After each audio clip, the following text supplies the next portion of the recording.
Assalamualaikum warahmatullahi wabarakatuh. Berjumpa kembali dalam pembelajaran kimia bersama dengan Ibu Normawati. Pada hari ini kita akan membahas tentang contoh soal tekanan osmosis. Pada video sebelumnya Ibu sudah menjelaskan tentang contoh soal penurunan tekanan uap, penurunan titik beku dan kenaikan titik didih. Pada hari ini kita akan belajar tentang bagaimana menyelesaikan soal-soal yang berkaitan dengan tekanan osmosis.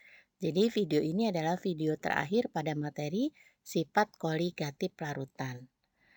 Baik, sebelum kita memulai pembelajaran pada hari ini, marilah kita sama-sama membaca basmalah. Bismillahirrohmanirrohim. Semoga kita semua dalam kondisi sehat walafiat dan tetap semangat.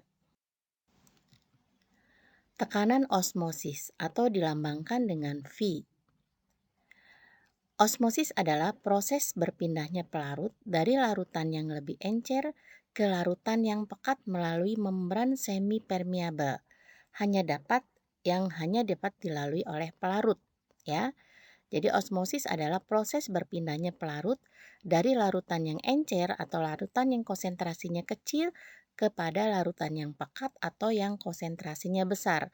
Sehingga dari yang encer ke pekat tentunya adanya tekanan. Nah, tekanan yang ditimbulkan itu yang dinamakan dengan tekanan osmosis. Ya, yaitu tekanan yang diperlukan untuk menghentikan aliran dari pelarut murni ke dalam larutan. Alat yang digunakan untuk mengukur besarnya tekanan osmosis itu adalah namanya osmometer. Ya, menurut Van Hoff, besarnya tekanan osmosis untuk larutan encer sebanding dengan konsentrasi molar larutan. Tekanan osmosis adalah termasuk sifat koligatif larutan yang dipengaruhi oleh konsentrasi molaritas. Ya, berbeda dengan yang sebelumnya. Penurunan tekanan uap dipengaruhi oleh fraksi mol. Kenaikan titik didih dan penurunan titik beku dipengaruhi oleh konsentrasi molaritas. Nah, untuk tekanan osmosis ini dipengaruhi oleh konsentrasi molaritas. Apa itu konsentrasi molaritas? Yaitu banyaknya mol zat terlarut dalam setiap 1000 ml larutan atau dalam setiap 1 liter larutan. Rumusnya untuk tekanan osmosis pada larutan non-elektrolit itu adalah V sama dengan MRT. Ya, di mana ya jika diuraikan menjadi gram per mr kali 1 per V atau 1000 per volume kali RT. Ya, M adalah molaritas. Kita tahu rumus molaritas adalah gram per mr kali 1000 per volume atau kali 1 per volume dikali RT. R adalah tetapan gas ideal yang besarnya adalah 0,082.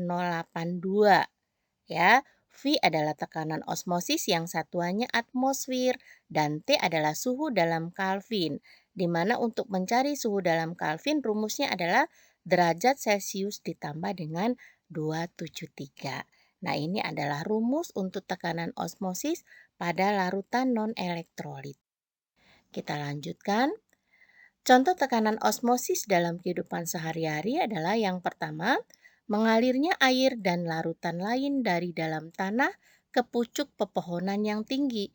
Hal ini disebabkan dalam sel tumbuh-tumbuhan terjadi tekanan osmosis sebesar 40 sampai 50 atmosfer.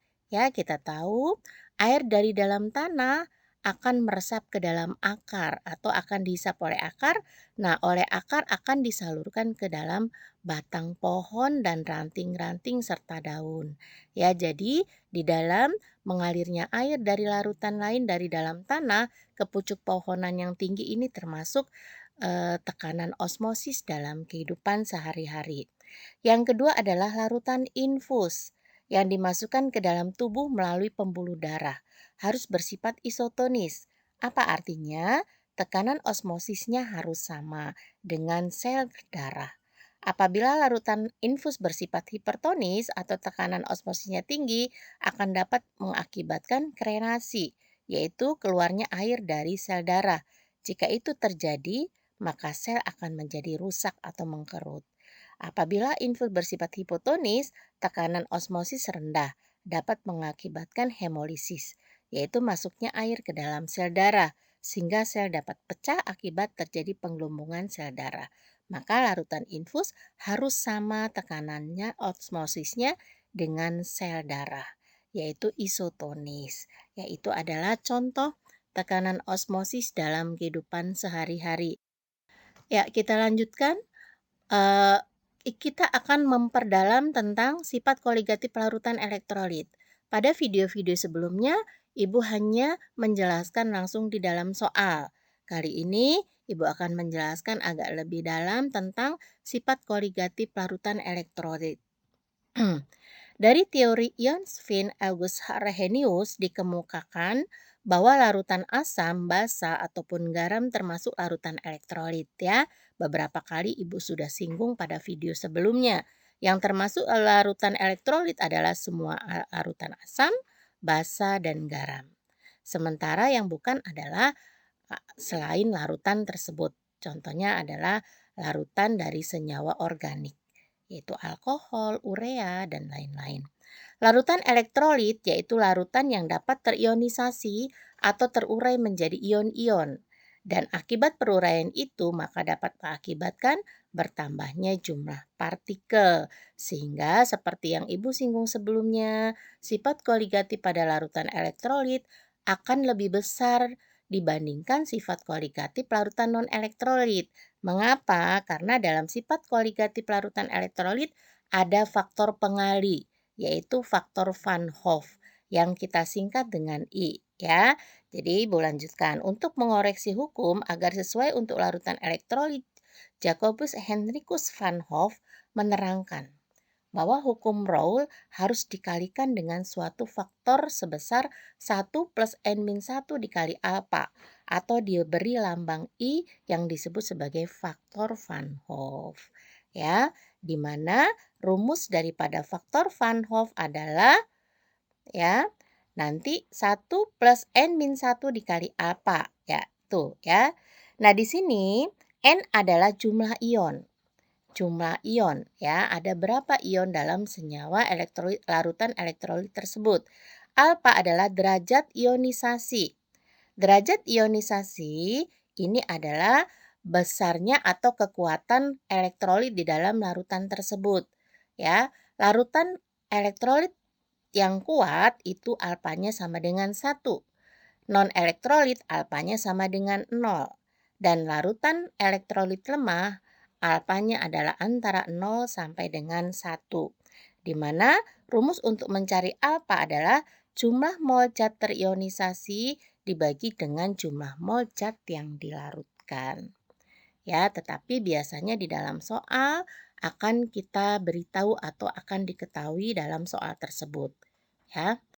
Lanjutkan, jadi rumusnya pada tekanan osmosis dibagi menjadi dua, yaitu rumus untuk larutan non-elektrolit, yaitu sama dengan V sama dengan MRT ya, maaf ini I-nya tidak ada ya. Jadi V sama dengan MRT, sedangkan untuk larutan elektrolit adalah V sama dengan I kali M kali RT, di mana I diuraikan menjadi 1 plus N-1 kali alfa dikali M dikali R dan dikali T.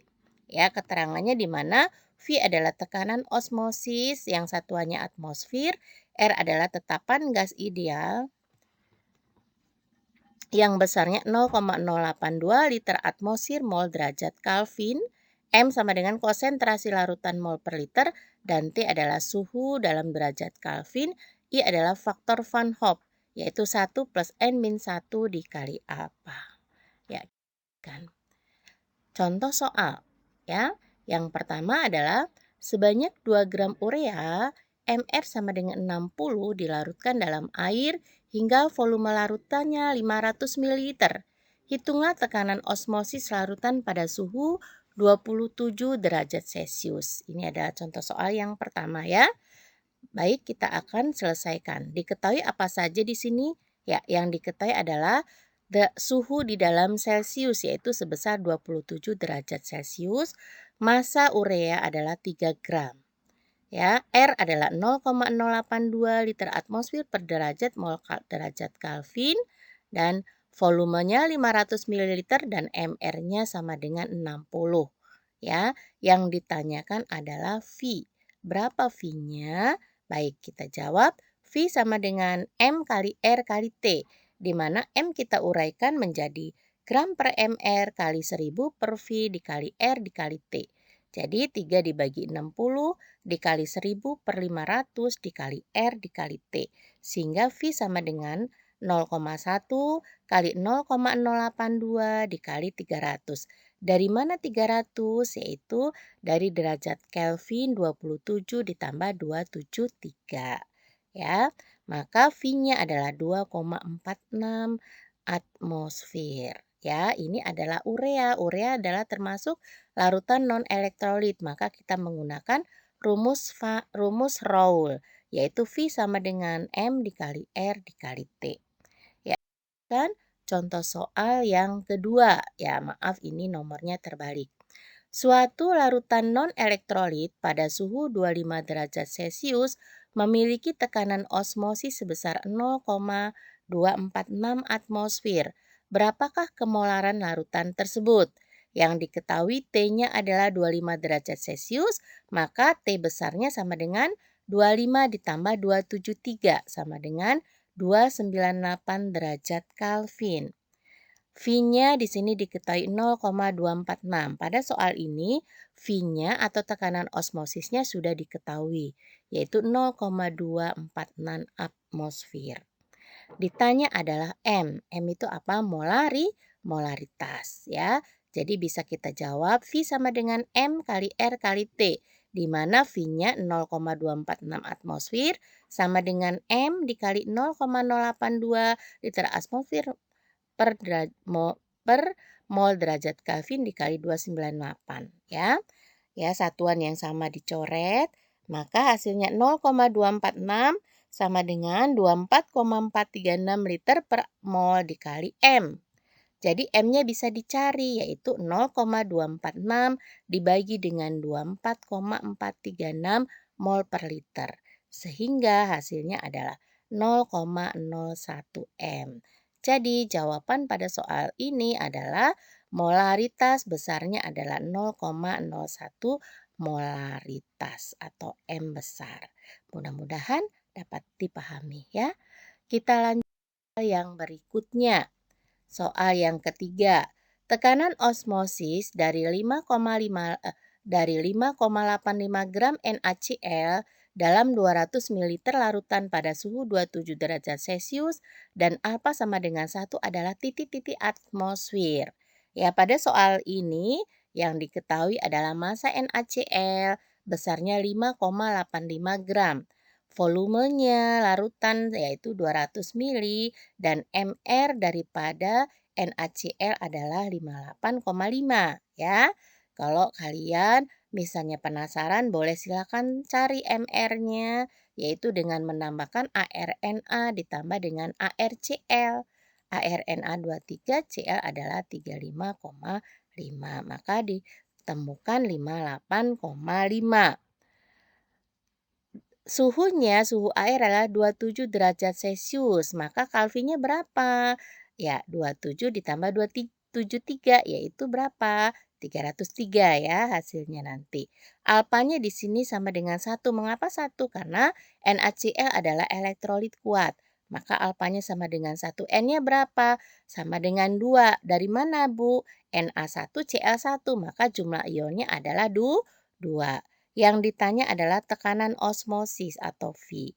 Baik, sebelum kita mencari tekanan osmosis, tentunya kita cari dulu M-nya. M sama dengan gram per mR kali 1000 per volume. Sama dengan 5,85 dibagi 58,5 kali 1000 per 200. Hasilnya 0,5 M. Jadi caranya boleh seperti soal nomor 2 tadi. Langsung dimasukkan ke dalam rumus yang panjang. Boleh juga diselesaikan bertahap seperti ini ya. Silakan kalian mana yang lebih mudah mengerjakannya atau yang lebih paham. Jadi M-nya di sini adalah 0,5 M. Setelah itu tahap yang kedua adalah mencari I-nya. Karena ini adalah larutan elektrolit, maka I-nya adalah 1 plus N-1 kali alfa. Di mana N-nya sama dengan 2, alfanya sama dengan 1. Maka I-nya adalah 1 plus 2 min 1 dikali 1. sama dengan 1 plus 1 kali 1 hasilnya 1 plus 1 yaitu 2. Jadi I-nya faktor Van Hoff-nya adalah 2. Baru kita masukkan ke dalam rumus. Kita tahu rumus tekanan osmosis pada larutan elektrolit adalah M kali R kali T kali I, di mana M adalah molaritas, R adalah tetapan gas ideal, T adalah suhu dalam Kelvin, dan I adalah faktor Van Hoff ya. Jadi V sama dengan 0,5 M dikali 0,082 atmosfer liter per mol derajat Kelvin dikali 300 Kelvin. Dari mana 300? Yaitu tadi 27 ditambah 273. Hasilnya 300 Kelvin dikali 2. 2 dari mana? 2 adalah faktor I yang sudah kita kerjakan di atas. Jadi hasilnya V sama dengan 24,6 atmosfer. Oke, kita lanjut soal yang terakhir, yaitu soal yang keempat.